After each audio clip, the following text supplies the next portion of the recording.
ಹಾಸ್ಯ ನಟ ಮಿತ್ರ ಅಭಿನಯಿಸಿರುವ ಚಿತ್ರ ರಾಗ. ಇದು ಕನ್ನಡದ ಒಂದು ಹೆಮ್ಮೆಯ ಚಿತ್ರ.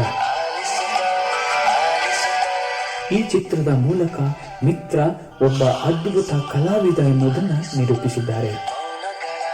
ನಾವು ನಿರೀಕ್ಷೆ ಮಾಡದ ಮಟ್ಟಿಗೆ ಈ ಚಿತ್ರದ ಪ್ರೆಸೆಂಟೇಷನ್ ಬಂದಿದೆ. ಉತ್ತಮ ಮೌಲ್ಯಗಳ ಸಂದೇಶ, ರಕ್ತ ಸಂಬಂಧ ಮತ್ತು ಮನಸ್ಸಿನ ಸಂಬಂಧ, ಹಣ ಮತ್ತು ಆರೋಗ್ಯ, ಪ್ರೀತಿ ಮತ್ತು ಸಂಪತ್ತು ಇವೆಲ್ಲವುಗಳ ನಿಜ ಅರ್ಥವನ್ನು ತಿಳಿಸುವಲ್ಲಿ ಯಶಸ್ವಿಯಾಗಿದ್ದಾರೆ. ಕಣ್ಣಿರುವವನ ಅಂಧತ್ವಕ್ಕಿಂತ ಕಣ್ಣಿಲ್ಲದವನ ಚಂದತ್ವವನ್ನ ಅದ್ಭುತವಾಗಿ ತೆರೆ ಮೇಲೆ ತರಲಾಗಿದೆ. ಇದಕ್ಕೆ ಸಾಥ್ ನೀಡಿರುವ ಅರ್ಜುನ್ಯರ ಮೈನೆವರೇಳಿಸುವ ಹಿನ್ನೆಲೆ ಸಂಗೀತ, ಕಣ್ತುಂಬಿಕೊಳ್ಳುವ ಛಾಯಾಗ್ರಹಣ ಇದು ಸಿನಿಮಾದ ಒಂದು ಪ್ಲಸ್ ಪಾಯಿಂಟ್ ಆಗಿದೆ. ಒಂದೇ ಮಾತಲ್ಲಿ ಹೇಳೋದಾದ್ರೆ ಈ ಚಿತ್ರ ನಾವೆಲ್ಲರೂ ನೋಡಲೇಬೇಕಾಗಿರುವ ಚಿತ್ರ.